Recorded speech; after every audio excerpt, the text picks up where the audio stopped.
Hello दोस्तों। तो आज के इस वीडियो में स्वागत है आपका। दोस्तों, आज आप जानेंगे कि मीराबाई अपने ही माँ से नाराज होकर घर छोड़कर चली जाती है और अपने घर कभी नहीं आने का निश्चय कर लेती है। आखिर माँ और बेटी में ऐसी क्या वार्तालाप हुआ था जिसके कारण मीरा को घर छोड़ना पड़ा। तो चलिए दोस्तों, माँ और बेटी के बीच हुई संवाद के बारे में जानते हैं। मीराबाई श्री कृष्ण की बहुत बड़ी भक्त थी। वह हर रोज श्री कृष्ण में ही लीन रहती थी। दिन रात कृष्ण कृष्ण जपते रहती थी और रोज मंदिर जाती और पूजा आराधना किया करती थी।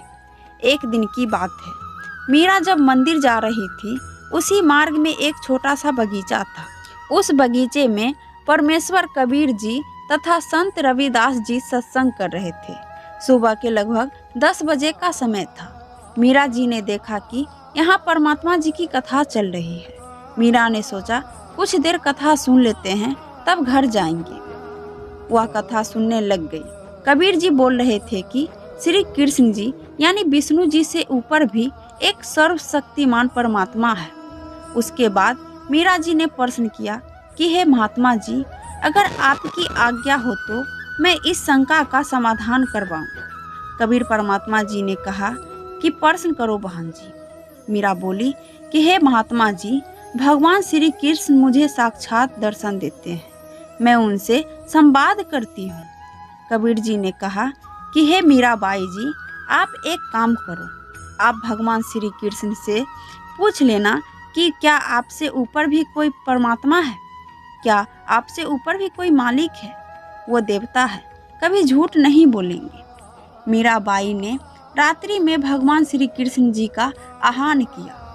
तब त्रिलोकीनाथ प्रकट हुए।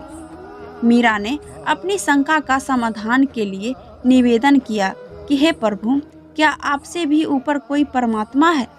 मुझे एक संत ने सत्संग में बताया है। श्री कृष्ण जी ने कहा कि मीरा, परमात्मा तो है, परंतु वह किसी को दर्शन नहीं देता। हमने बहुत समाधि और साधना करके देख ली है। मीराबाई ने श्री कृष्ण जी से फिर प्रश्न किया कि क्या आप जीव का जन्म मरण समाप्त कर सकते हो? श्री कृष्ण जी ने कहा कि यह संभव नहीं है। जबकि कबीर परमात्मा जी ने कहा था कि मेरे पास एक ऐसी भक्ति मंत्र है जिससे जन्म मरण सदा के लिए समाप्त हो जाता है। तब श्री कृष्ण ने कहा कि मीरा, आप उस संत की शरण ग्रहण करो, अपना कल्याण कराओ। मुझे जितना ज्ञान था वह बता दिया। मीरा अगले दिन मंदिर नहीं गई और वह सीधे संत जी के पास गई और वह दीक्षा लेने की इच्छा व्यक्त की तथा श्री कृष्ण जी से हुई वार्तालाप भी कबीर परमात्मा जी से साझा की। अब मीरा रोज सत्संग जाने लगी। वह रात्रि में भी सत्संग जाने लगी, क्योंकि सत्संग दिन में कम और रात्रि में अधिक होता था। लेकिन मीरा जब रात्रि में घर से निकलती तो उनके देवर को यह अच्छा नहीं लगता।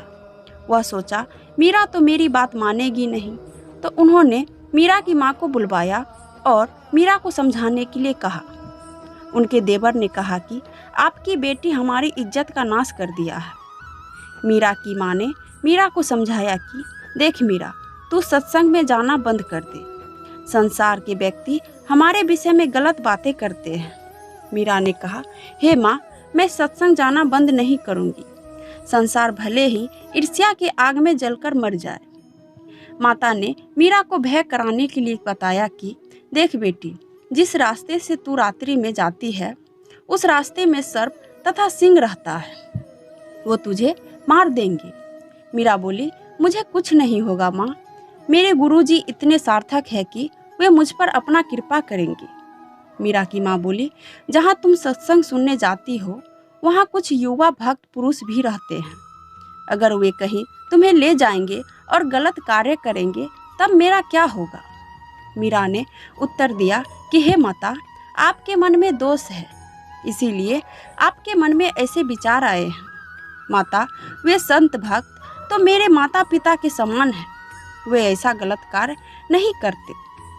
माँ ने बहुत समझाने का प्रयास, लेकिन मीरा ने माँ की बातें नहीं मानी। तब मीरा बोली, अगर मेरे रहने से आप लोगों को यहाँ बहुत कुछ सहना पड़ रहा है तो मैं ये घर छोड़कर जा रही हूँ। मैं सांस लेना छोड़ सकती हूँ, लेकिन सत्संग जाना नहीं छोड़ूंगी। उसी समय मीरा घर से निकल गई।